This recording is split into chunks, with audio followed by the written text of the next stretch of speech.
Salut à tous, aujourd'hui on se retrouve pour une petite vidéo. Si vous voyez comment je fais tenir mon téléphone sur le radiateur, c'est un truc de dingue, vraiment c'est dommage que je puisse pas le filmer.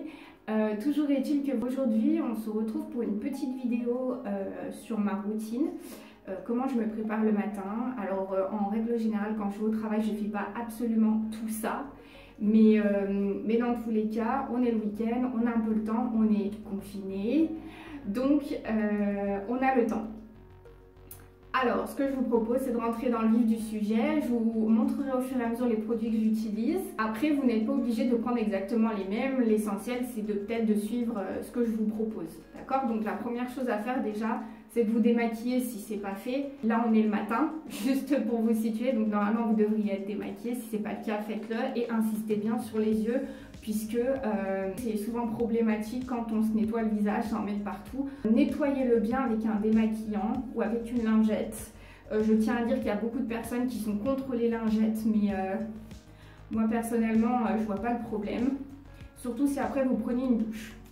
Donc là, ce qu'on va commencer à faire, on va déjà prendre une pince, on va s'attacher les cheveux.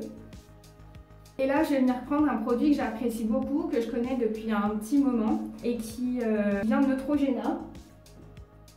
Donc c'est Visibly Clear, c'est au pamplemousse, c'est vraiment le truc, hop je vous le montre. Donc gel nettoyant pamplemousse rose, aide à réduire les boutons et les points noirs. Vous voyez que j'en ai beaucoup, mais en général ça descend relativement vite. Je le fais vraiment que le week-end parce que vraiment la semaine j'ai pas le temps. Donc ce que je vous conseille de faire, c'est de prendre de l'eau tiède, tac, de vous l'appliquer sur les mains, juste de l'eau tiède. De vous tamponner avec vos mains sur, je vais essayer de descendre, en fait mon téléphone est très bas, donc je suis obligée de garder les pieds fléchis, mais c'est pas grave, ça fera mon sport du jour. Donc vous voyez, j'ai la peau humidifiée.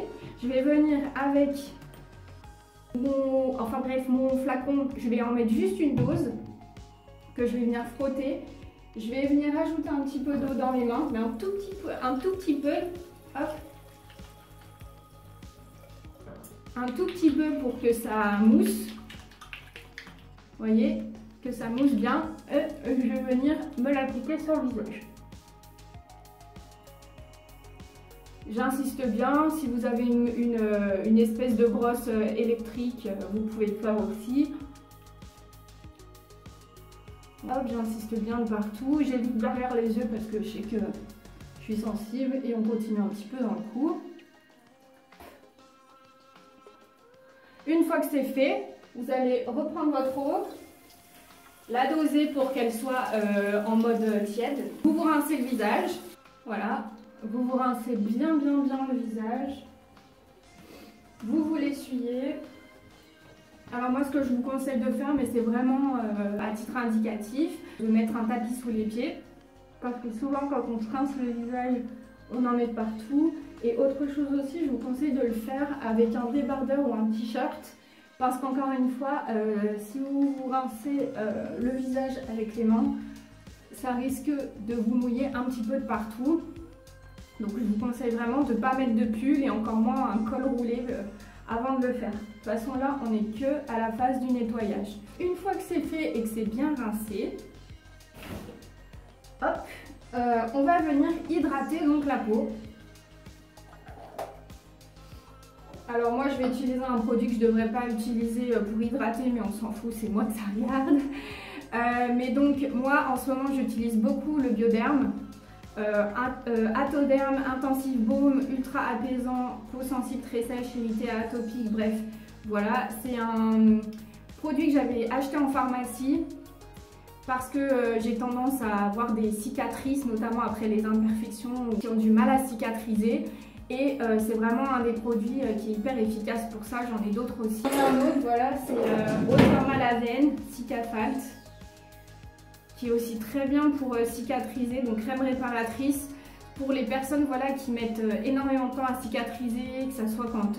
je parle pas des plaies, on parle vraiment pas des plaies ici, on parle vraiment d'imperfections qui soit ne partent pas, qui ont du mal à s'assécher ou qu'on les tripote un petit peu et du coup ça fait des grosses cicatrices qui ont du mal. Vraiment je vous conseille ces marques là. On va venir s'hydrater la peau de partout, on ne rate aucune partie. Une fois que c'est fait, alors après chaque personne a des façons différentes, a des routines différentes, a des ordres différents, a des organisations différentes. Moi je sais que personnellement une fois que je me suis hydraté la peau, je me mets mon mascara. Donc je vais venir m'appliquer le Sexy Pulp Volume Extrême d'Yves Rocher parce que je l'adore, parce qu'il a une énorme brosse. Hop. Il a une énorme brosse. Et la raison pour laquelle je vais l'appliquer après l'hydratation et avant le fond de teint, c'est parce que j'ai des cils très très longs et que quand je m'applique le mascara, je m'en mets de partout derrière. Donc je pourrais tout aussi bien m'appliquer le fond de teint sur tout le visage, hormis ici, pour avoir la liberté après d'enlever le surplus. Donc on va y aller. Après chacun fait comme il veut, hein. Chaque youtubeuse va vous dire un truc différent. Moi personnellement je préfère mettre le mascara à ce moment là. Chacun fait comme il veut, il n'y a pas de règles. Encore une fois voilà, je suis pas esthéticienne, je suis pas maquilleuse, enfin, mais chacun fait comme il veut, c'est entre vous et votre glace dans votre salle de bain. Donc on y va.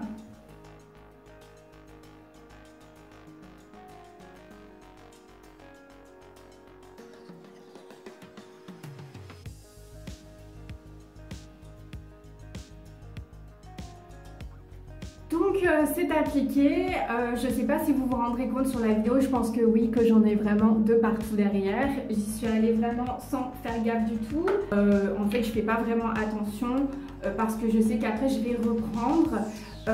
Avant de passer au nettoyage qu'il faut derrière, premièrement, vous pouvez utiliser un recourbe-cils. Moi je sais que personnellement je n'aime pas l'effet que ça donne sur mes cils, donc je ne le fais pas. Mais si vous voulez que ça soit bien recourbé, n'hésitez pas à le faire.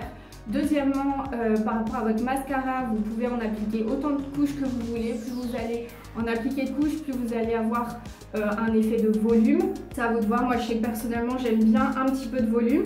Donc, c'est soit je vais trouver un mascara qui va pouvoir me donner ça tout de suite, ce qui n'est pas souvent le cas, soit je vais repasser plusieurs couches. Mais souvent j'insiste vraiment sur la première, donc je vais venir enlever avec un coton-tige et un démaquillant tout ce que j'ai mis derrière. Donc je sais que je vais me faire lyncher par rapport à la protection de la nature, mais franchement moi je n'utilise les cotons-tiges que pour ça. Voilà, donc c'est comme ça que je vais venir enlever avec une toute petite touche de démaquillant. Moi j'utilise le Diadermine. Voilà, les démaquillants Express 3 en 1, peau normale. Je sais pas s'il fait waterproof par contre. Même waterproof, maintenant de plus en plus de démaquillants le font. Et ça c'est vraiment un truc dans les pubs souvent que vous avez dans les boîtes aux lettres si jamais vous en avez. C'est vraiment ce qui revient souvent et je trouve qu'il n'est pas excessivement cher. Donc je l'utilise voilà, avec le biais d'un coton-tige. Bien entendu, si vous voulez repasser plusieurs fois du mascara, ne vous nettoyez pas à chaque fois. Soit vous mettez votre première couche de mascara, vous faites vos affaires, vous avez déjeuné ce que vous voulez, vous revenez, vous en remettez une couche et après vous continuez. Soit vous pouvez aussi donc mettre votre première couche, appliquer votre fond de teint en omettant cette partie ici.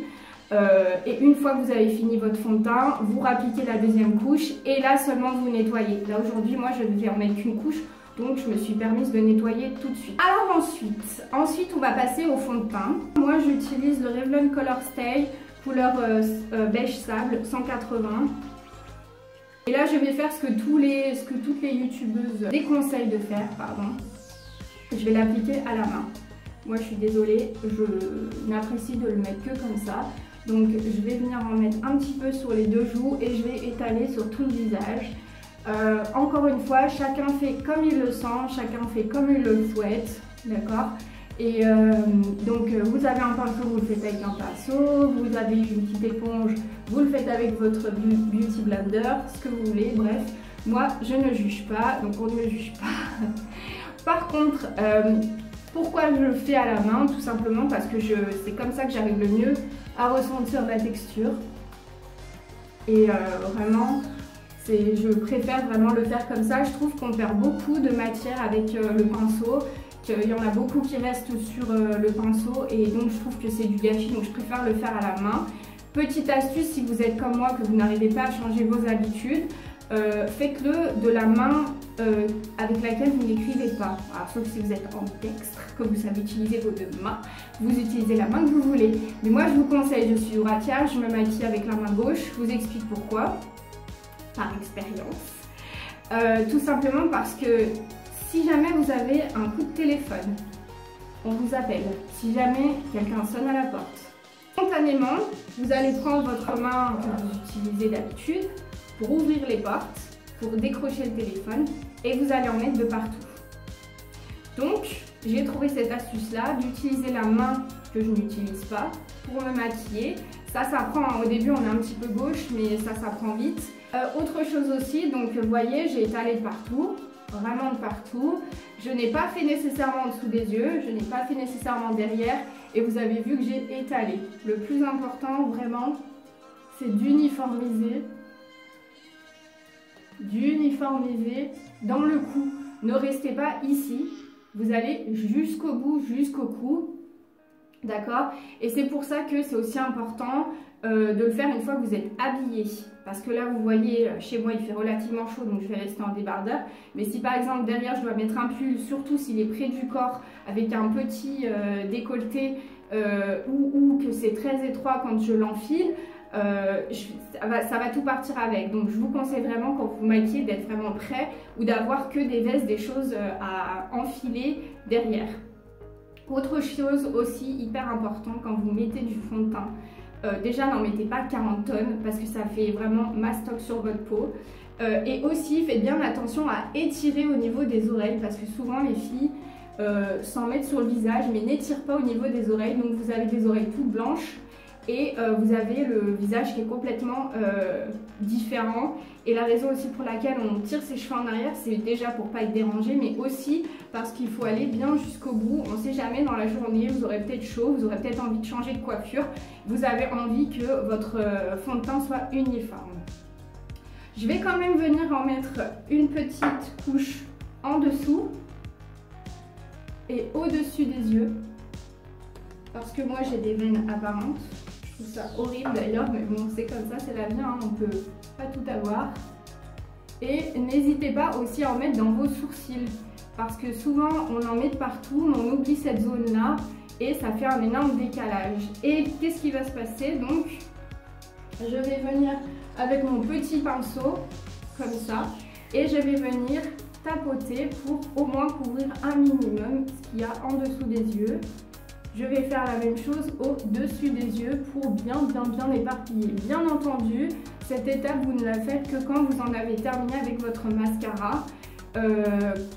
Pas peut-être, pas l'eyeliner, puisque l'eyeliner va se mettre par-dessus, mais en tout cas le mascara. Ou si vous n'êtes pas gauche, si vous savez vous débrouiller avec vos mains et que vous arrivez à vous mettre du mascara sans vous en mettre de partout, pas comme moi, vous pouvez le faire tout de suite. Et faire vos retouches de mascara ensuite. Donc je vais faire ça pour les deux. Voilà.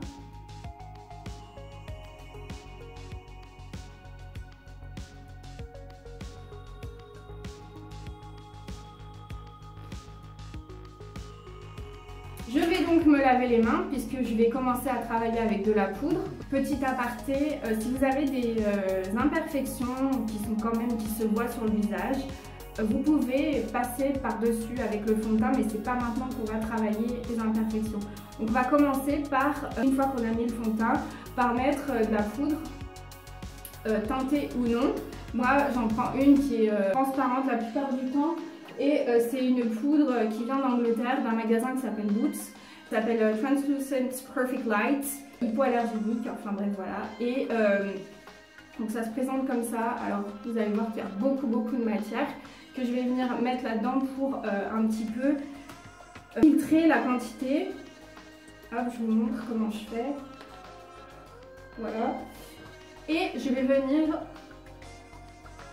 tapoter avec mon pinceau, le pinceau que je prends exprès pour ça. Ne prenez jamais le même pinceau pour votre poudre translucide et pour votre bronzer, parce que c'est pas du tout la même poudre, c'est pas du tout la même intensité. Hop, et je vais venir papoter de partout, même dans le cou. On n'oublie pas son cou, on n'oublie pas ses oreilles. Et je vais venir aussi tapoter derrière les yeux. Derrière les yeux. Dessous les yeux. Sur le nez, de partout, même au niveau du front et des sourcils. Une fois que c'est fait, je ne vais pas venir mettre mon bronzer tout de suite. J'aurai plus vraiment besoin de ma poudre translucide. Tac, je la referme. Je vais venir travailler mes imperfections et mes cernes. Alors moi j'utilise, je nettoie en même temps la maniaque. Je vais venir travailler, donc pareil, je vais garder ce même pinceau, je vais venir travailler mes cernes et mes imperfections. Alors normalement on déconseille d'utiliser le même produit parce que les sticks ou les produits pour imperfections sont faits pour sécher et normalement les produits pour les cernes sont faits pour hydrater. Écoutez, je m'en fous, au moins les choses sont dites. Moi, je suis très contente de mon utilisation et de comment je procède, donc pour le moment, on va rester là-dessus. J'ai mon Revlon Color Stay Anti-Cerne Light qui se présente comme un gloss. Alors je sais que les autres, elles utilisent un bâton correcteur, je pense qu'elles disent. Et je vais venir me faire un petit triangle que je vais tirer jusqu'au milieu de ma joue, ici là, presque en dessous de mon nez, d'accord? Alors vous ne voyez pas trop la quantité que je mets, mais vous inquiétez pas, il y en a. Je vais venir aussi travailler les quelques imperfections que j'ai, qui ont bien pour le coup été floutées par le fond de teint que j'ai mis, qui est mi-couvrant. Il n'est pas, c'est pas non plus de ouf, mais quand même il fait le taf. Et je vais venir en rajouter une petite couche là derrière, puisque je vous le dis, j'ai des veines qui sont voyantes, donc des veines apparentes, des petites veines. Donc je vais venir travailler tout ça. Donc je vais venir tapoter sans trop insister parce que sinon tout va partir sur le petit pinceau. Et je vais venir tapoter et estomper tout ça. Alors pourquoi on tire son triangle jusqu'au presque sur la joue? Pour que ça fasse une espèce d'endroit ici qui va venir faire quelque chose d'unifié. Vous n'allez pas vous retrouver avec une grosse plaque sous les yeux et ça va s'étaler un peu sur votre joue. De la même façon, je vais venir, hop, pareil, tapoter avec ce pinceau pour estomper un petit peu ce qu'il y a derrière les yeux.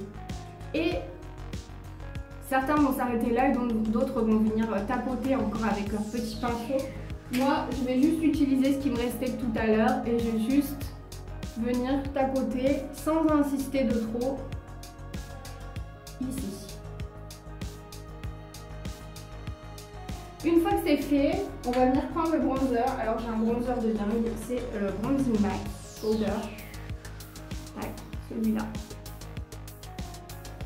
Alors je vous avoue que quand je suis allée au magasin et que je leur ai demandé un bronzer, si je me rappelle bien, c'était à l'aéroport. Moi j'adore faire les magasins des aéroports, je suis une dingue des magasins des aéroports. Et en plus, comme c'est dit que c'est toujours moins cher qu'un magasin, moi je suis comme une dingue, donc je fais toujours en sorte d'avoir plein d'heures entre deux vols. Et comme vous pouvez le voir, il est très foncé. Quand la vendeuse m'a proposé ça, je lui ai dit, écoutez, je crois qu'il y a un petit souci de couleur par rapport à ma carnation de peau. Je pense que ça va être vraiment chelou, je pense que ça va le faire. Et c'est le mat bronze, je sais, il me semblait bien qu'il y avait plusieurs tons. Et elle me dit, vous inquiétez pas, faites-moi confiance. Et elle avait raison, donc je vais prendre mon autre pinceau exprès pour le bronzer. Et elle avait raison parce que en fait, sur votre peau, il donne pas du tout la même chose. Il est vraiment là pour réchauffer votre contour de visage. Donc vous voyez, je vais faire un 3, hop, comme ça. Pas comme ça, en dessous.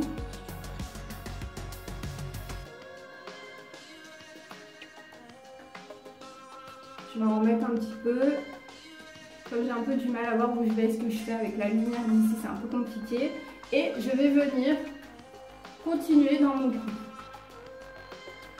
On ne veut pas de distinction, donc on va dans le cou et on n'oublie pas ses oreilles. Parce que c'est pareil, les oreilles, elles doivent être uniformes. Plutôt. Une fois que ça c'est fait, moi personnellement, je m'arrêterai là. En temps normal, je m'arrêterai là. Ce que vous pouvez faire, c'est aussi vos sourcils. Donc vos sourcils, d'abord vous les brossez, vous les peignez. Et ensuite, vous essayez sans appuyer de remplir les petits trous que vous avez dans vos sourcils.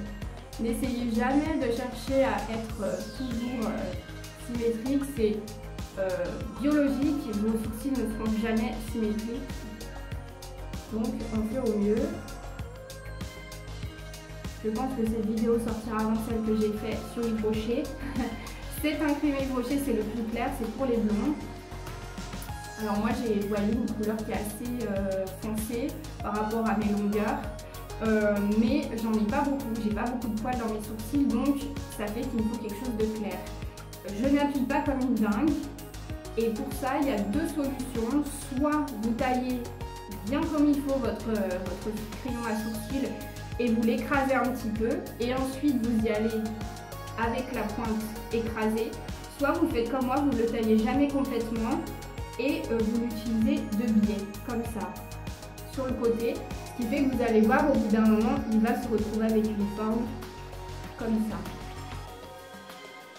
Donc pas en pointe, moi je vais utiliser que ce côté-là, sur le côté. Donc on n'appuie pas, on essaie de suivre la ligne, on essaie de bien compléter les trous, on n'appuie jamais. Pour deux raisons, déjà la première c'est que ça fait plus naturel. Le but, après je ne juge pas les autres personnes, hein, je ne juge pas les personnes qui font différemment, mais le but c'est vraiment que la personne qui vous regarde ait l'impression que ce sont bien vos sourcils. Je sais que personne ne focalise vraiment dessus, mais le but c'est quand même que ça fasse naturel. Donc n'appuyez pas trop, moins vous appuierez, plus ça fera naturel. Et autre chose aussi, si à un moment donné vous devez dépasser ou il y a une ligne qui ne doit pas être bien droite, ce sera plus facile pour vous de l'enlever. Moi je le fais avec le doigt personnellement. Moins vous appuyez, plus c'est pratique, donc ça part relativement vite. Une fois que c'est fait, vous pouvez essayer de rebrosser un petit peu, pas de trop. Surtout si vous avez très peu appuyé, ça risque d'enlever de la matière. Mais voilà, pour remettre les poils correctement, c'est hyper important quand même de repasser un petit coup. Si vous en avez mis beaucoup, ça peut être aussi le fait de rebrosser derrière. Ça peut être une façon de dégrossir la quantité que vous avez mis sur vos sourcils. Donc ça, c'est fait. Si vous voulez continuer à avoir quelque chose d'un petit peu plus sophistiqué, il y a autre chose qu'on va venir appliquer, c'est le fard à joues. Alors ça c'est une poudre duo bronzer. Elle est beaucoup trop foncée, donc je vais juste venir l'appliquer sur le côté. Vous appuyez plus ou moins en fonction de ce que vous voulez. Vous voyez, il y a une partie qui est plus claire que l'autre. C'est une Yves Rocher qui s'appelle Duo Poudre Soleil et qui est en vente en magasin. Vous l'avez constaté qu'elle est complètement défoncée. Pareil, je l'ai dit dans ma petite vidéo qui va sortir bientôt d'Yves Rocher. Le gros souci avec Yves Rocher, c'est que quand il y a des petits trucs comme ça, là, ça a du mal. Le couvercle, il a vraiment du mal. Pourtant, je ne joue pas au foot avec. Hein. Je vais venir avec mon pinceau estomper le trop que j'ai mis. Pour vraiment rendre un côté uniforme. Et une fois que j'ai fait ça, il me restera une dernière chose. Moi, je me mets très peu de crayon et très peu d'eyeliner, donc on va venir finir avec les lèvres. Donc ça, c'est le stylo lèvres de chez Yves Rocher, encore que j'ai acheté juste avant le confinement. C'est la couleur beige 51, c'est celle que je trouvais la plus foncée. Bon, vu le nombre d'abonnés, vous vous doutez bien que je n'ai pas été sponsorisée par Yves Rocher, mais j'aime beaucoup ce qu'ils font. Donc, juste un truc, les crayons comme ça de chez Yves Rocher, moi j'aime pas trop parce que très gras, ça tient pas beaucoup, donc vous allez voir que je vais en mettre plusieurs fois. Ça c'est avant le rouge à lèvres.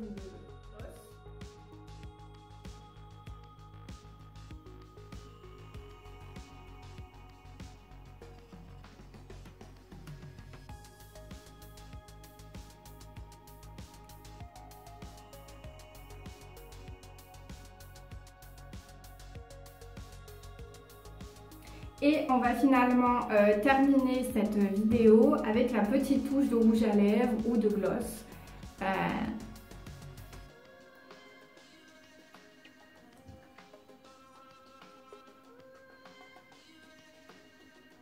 Qui va venir finir le look.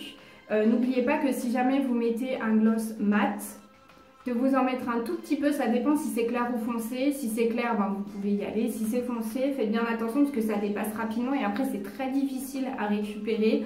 Ça laisse des traces en dessous des lèvres. Donc mettez-en un tout petit peu au milieu des lèvres. Vous l'étalez légèrement, vous en mettez vraiment pas beaucoup sur votre pinceau. Vous pressez vos deux lèvres.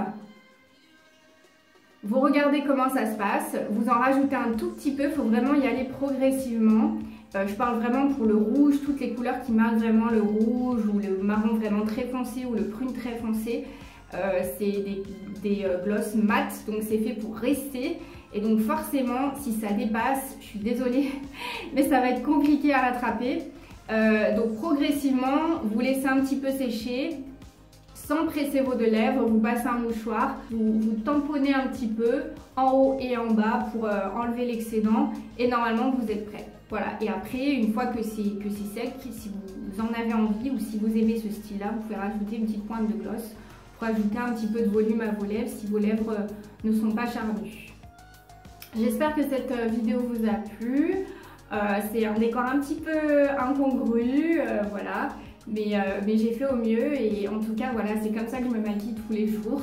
Là bah, la vidéo elle prend je sais pas combien de minutes, mais normalement je mets une petite quinzaine de minutes pour tout faire sans forcément me savonner avant le visage. C'est vraiment un coup de main et vous voyez hein, je me mets pas de fard à paupières ni quoi que ce soit. C'est vraiment rapide, naturel et ça fait son effet. Bien entendu là les 15 minutes n'incluent pas la coiffure, ce qui va arriver pour moi dans pas longtemps puisque je dois me filmer dans pas longtemps pour mes élèves.